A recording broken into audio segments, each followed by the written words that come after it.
कि राम के नाम को ना बदनाम करो तुम, नवरात्रि के दिन ना ऐसा काम करो तुम। उनके बारे में, राम के बारे में शायद पढ़ा ही नहीं है, जाना ही नहीं है। सिर्फ शोभा यात्रा में चलने से कोई राम भक्त नहीं होता। राम जी को बुलडोजर पर क्यों सर पर लेके आइए, हम इनका स्वागत करेंगे। राम जी का स्वागत है, राम जी का स्वागत है और सच्चे राम भक्तों का भी स्वागत है, मगर ये तुच्छे लोगों का स्वागत नहीं है जो राम के नाम को बदनाम कर जुलूस मोहम्मदी निकलता। कहीं आपने देखा किसी भी मंदिर का सामने जाके चिल्ला चिल्ली? नहीं, ये सभ्यता नहीं है। जिस मोहम्मद के नाम पे आप जुलूस निकालते हैं, उनकी इज्जत, उनका रुतबा आप कैसे जानेंगे? आप अगर अच्छे से चलेंगे, आप इज्जत देंगे, आप प्यार देंगे, आप प्यार बांटेंगे, तो सामने वाले की तरफ से प्यार मिलेगा। है यकीन, वो मुसीबत में नहीं डालेगा। है यकीन, वो मुसीबत में नहीं डालेगा। खुदा है, वही रास्ता निकालेगा, वही रास्ता निकालेगा। सबसे पहले तो मैं ये कहूँगा कि राम के नाम को ना बदनाम करो तुम, नवरात्रि के दिन ना ऐसा काम करो तुम। जिस राम को पुरुषोत्तम राम कहा जाता है, मर्यादा पुरुषोत्तम राम, और आप जब शोभा यात्रा निकालते हैं, निकालिए, इसमें कोई दो राय नहीं, निकालनी चाहिए, मगर बोलिए तो जिस राम के बारे में आप मर्यादा पुरुषोत्तम राम कहते हैं, यही मर्यादा है कि आप राम की शोभा यात्रा में बंदूकें, तलवार ये निकाल कर, डीजे बजाकर किसी भी धर्म को या किसी भी एक मज़हब को टारगेट कर कर गाली देना, उनको उस्काना, मुझे नहीं लगता है कि ये श्री रामचंद्र के आप उनकी शोभा यात्रा होनी चाहिए। इस तरह होनी चाहिए कि लोग देख के उस शोभा यात्रा से कुछ सीखे, ना कि उससे लोग उत्तेजित हो और आपस में झगड़ा हो, लड़ाई हो। आपने उनके बारे में, राम के बारे में शायद पढ़ा ही नहीं है, जाना ही नहीं है। सिर्फ शोभा यात्रा में चलने से कोई राम भक्त नहीं होता। कितने ऐसे धमकी वीर आए हैं और जिन्होंने धमकी दिया और चले गए, ना जाने कहाँ चले गए, फिर वो खोज के भी नहीं मिलते। ये मतलब क्या बोलते हैं, सस्ती टीआरपी है। ये सोचते हैं कि इस तरह की भाषा बोलेंगे कहीं ना कहीं टिकट मिल जाएगा, भाजपा किसी न किसी जगह टिकट दे देगी, काउंसिलर, एमएलए, एमपी बना दिए जाएगा। यही सोचकर इस तरह की अड़बड़ बात बकते हैं ये लोग। सच से इसका कोई नाता नहीं है। इनकी औकात ही नहीं है कि ये नमाज रोक दे, इनकी औकात नहीं है कि नमाज में खलल डाल दे। ये सब बेवकूफ़ी वाली बात है, इससे कुछ फ़र्क नहीं पड़ता। ये बोल के अपनी टीआरपी बढ़ाने की कोशिश कर रहे। राम जी को बुलडोज़र पर क्यों सर पर लेके आइए, हम इनका स्वागत करेंगे। राम जी का स्वागत है, राम जी का स्वागत है और सच्चे राम भक्तों का भी स्वागत है, मगर ये तुच्छे लोगों का स्वागत नहीं है जो राम के नाम को बदनाम कर रहे हैं। राम के नाम को, आपको लगता है कि आप इस तरह की हरकत करते, देश और दुनिया में जिस राम को इज्जत की निगाह से देखा जाता है, आपके इस हरकत से उस राम को क्यों बदनाम कर रहे हैं? ये राम को बदनाम करने की उनकी शोभा यात्रा कैसे बदनाम कर रहे? राम का नारा ले रहे, रास्ते में निकल रहे, बैंड बाजे के साथ निकल रहे, तो राम का नाम किस तरीके से बदनाम होता है? देखिए, नाम राम का लिया जा रहा, काम जो है वो रावण वाला किया जा रहा है। रावण वाला काम कह सकते? भाई रावण वाला ही काम तो है, दूसरे को तकलीफ देना ये रावण वाला काम है, ये राम का शिक्षा नहीं है। राम, अरे राम, बाद में मुसलमान जुलूस निकाल सकते हैं, तो हिंदू को ये पूरा अधिकार है अपना जुलूस बिल्कुल निकालना चाहिए, बिल्कुल निकालना चाहिए और शोभा यात्रा निकाले। हम लोगों को बुलाए, हम भी साथ चलेंगे, मगर शर्त ये है कि 12 रबीउल अव्वल में जब निकलता है, देखिएगा जुलूस मोहम्मदी निकलता, कहीं आपने देखा किसी भी मंदिर का सामने जाके चिल्ला चिल्ली? नहीं, ये सभ्यता नहीं है। जिस मोहम्मद के नाम पे आप जुलूस निकालते हैं, उनकी इज्जत, उनका रुतबा आप कैसे जानेंगे? आप अगर अच्छे से चलेंगे, आप इज्जत देंगे, आप प्यार देंगे, आप प्यार बांटेंगे, तो सामने वाले की तरफ से प्यार मिलेगा।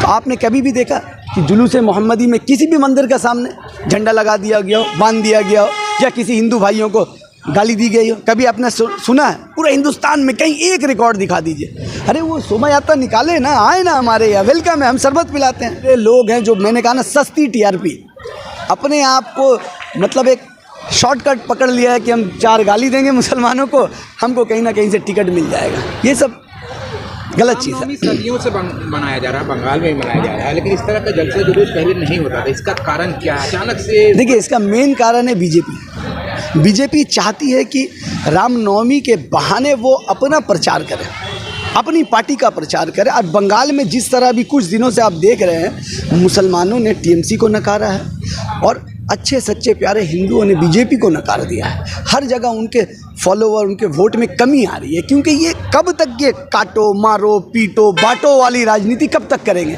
तो इस ओछी गंदी राजनीति से लोग निकलना चाह रहे हैं, तो इनकी जो राजनीति दुकानदारी है ये ख़राब हो रही है। तो ये मिली जुली, मैं तो कहूँगा मिली जुली साजिश है, जानबूझ के। जिस जगह पर आपने देखा पिछले साल दंगा हो गया, इस साल तो आपको और सतर्क होना चाहिए था, आपको और होशियार होना चाहिए था कि नहीं, जिस इलाके में जो डेंजर जोन है, जहाँ पर झगड़ा होने का आशंका है हुआ था, तो उस जगह को प्रशासन क्यों नहीं उसको सही से कंट्रोल कर पाया। मुसलमानों को बेवकूफ़ बनाने की जो राजनीति चल रही है उससे मुसलमान उबता गए हैं। और इसका आपने देखा होगा सागर दिघी, जहाँ पर 65% मुसलमान है, वहाँ के मुसलमानों ने नकार दिया। जहाँ 52,000 वोटों से टीएमसी जीती थी, अब वो 23,000 वोटों से हार गई, माने 75,000 का फ़र्क। और एक चीज़ याद रखिएगा, जब बाई इलेक्शन होता है तो 99% चांसेस होता है सरकार ही जीते।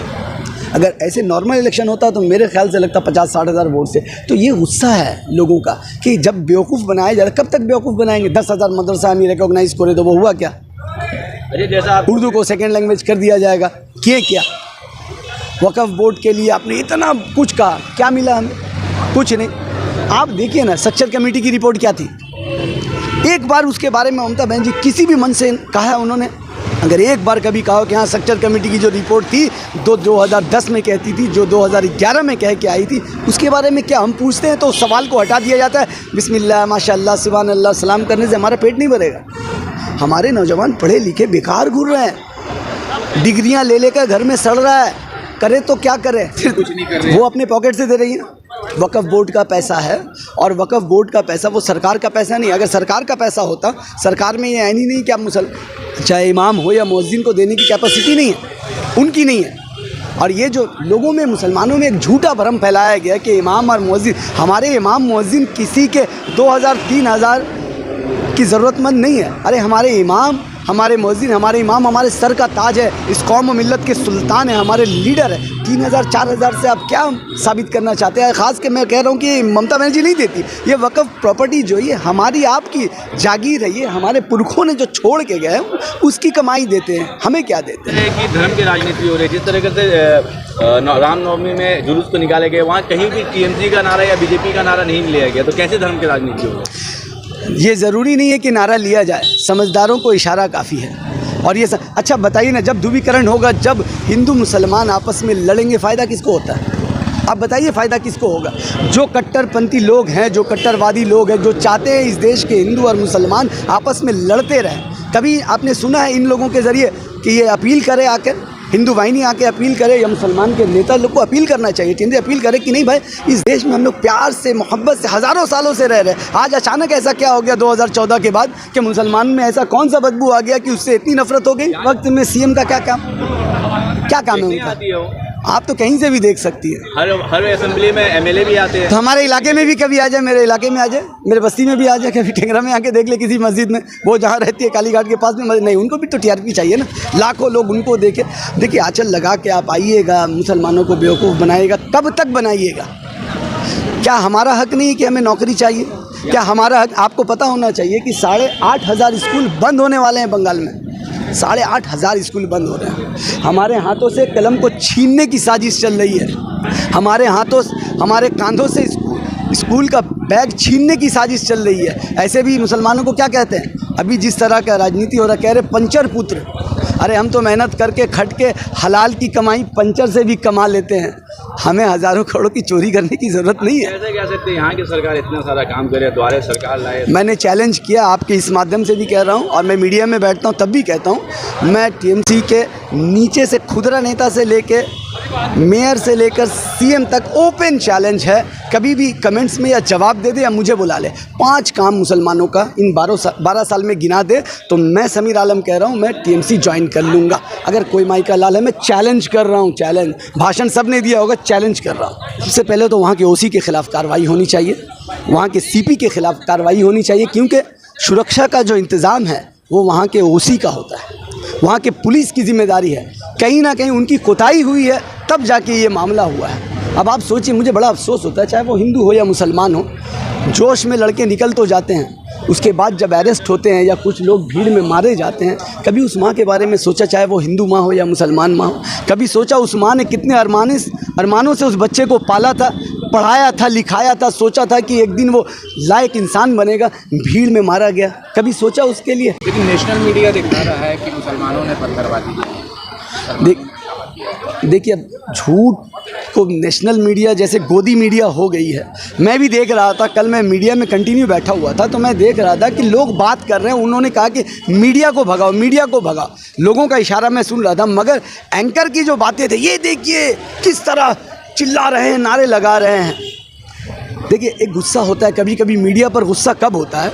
मैं वहाँ पर मौजूद नहीं था कि किन लोगों ने मारा, किसने नहीं मारा, किसने आग लगाई और किसने आग बुझाई, मैं नहीं था। मगर मैं ये ज़रूर कहूँगा कि जिसने भी आग लगाई है वो गलत है, चाहे वो कोई भी धर्म का हो, और दोनों को सज़ा मिलना चाहिए। जो भी पकड़ा है इसमें उसे सज़ा मिलनी चाहिए। और बंगाल सरकार क्या कर रही है? शुभेंदु अधिकारी कह रहे हैं कि NIA आना चाहिए। क्यों? बंगाल सरकार में वो दम नहीं है क्या? यहाँ CID पे भरोसा नहीं है क्या? ममता बनर्जी को खुद पे भरोसा नहीं है कि NIA? खिदिरपुर में आपने देखा क्या हुआ, कितने लड़कों को NIA ने उठाया, हावड़ा में हुआ। आखिर क्यों? क्या बंगाल पुलिस में वो शक्ति नहीं है? मगर अब आप लोग टारगेट करके ना उठाएं। जो भी मुजरिम है, जो भी दोषी है, उसको सज़ा मिलना चाहिए। किसी का भी हक नहीं होता है कि इस देश की गंगी जमनी तहज़ीब को बर्बाद करे, इस देश के हिंदू मुसलमान को बांटे, इस देश की तहज़ीब को, यहाँ की सुरक्षा को कोई तोड़ने की कोशिश करेगा, हम उसे बर्दाश्त नहीं करेंगे, चाहे वो कोई भी हो, चाहे वो हिंदू हो, मुसलमान हो, कोई भी हो। लेकिन मुसलमानों को डरने की ज़रूरत नहीं है। कोई कह दे 24 है, 23 है, 25 है, कोई स्टैंड गन लेके आ जाए, मुसलमान डरने वाले लोग नहीं हैं, सबसे पहली बात। और जो मुसलमान गलती से डरते हैं तो समझ लीजिए, मैं चूँकि मुसलमान हूँ, मेरा इस पे ईमान है कि जो अल्लाह से डरेगा वो दुनिया में किसी से नहीं डरेगा, और जो अल्लाह से नहीं डरेगा वो हर किसी से डरेगा, चाहे वो कोई भी हो। तो ये डर की बात क्या यार? किसको डरा रहे हैं यार? हमारा इतिहास तो देख लो, हमें डराओगे? हम डरने वाले लोग नहीं हैं। और क्यों डरेंगे? किससे डरेंगे? वो हमारे भाई से, उन भाइयों से जो गुमराह हो गए, किसी के बहकावे में आ गए, उनसे डरने वाले नहीं हैं। हम जानते हैं वो इस भाई को जिस दिन हम प्यार से गले लगाएंगे ना, वो फूट के रो देंगे और मैं भी फूट के रो दूंगा। क्योंकि हिंदू मुसलमान के दिलों में फ़र्क नहीं है। हमारा लहू एक है, हमारी मिट्टी एक है, हमारी खुशबू एक है। मगर जो नफ़रत पैदा करने वाले लोग हैं, यकीन है मेरा कि उस नफ़रत पैदा करने वालों को जल्द से जल्द कानून उसको सज़ा दे, और हम लोगों को मिलेगा तो हम लोग उठा के कानून के हाथ में दे देंगे। बस इस शेर के साथ अपनी बात ख़त्म करूँगा कि है यकीन वो मुसीबत में नहीं डालेगा, है यकीन वो मुसीबत में नहीं डालेगा। खुदा खुदा है, वही रास्ता निकालेगा, वही रास्ता निकालेगा।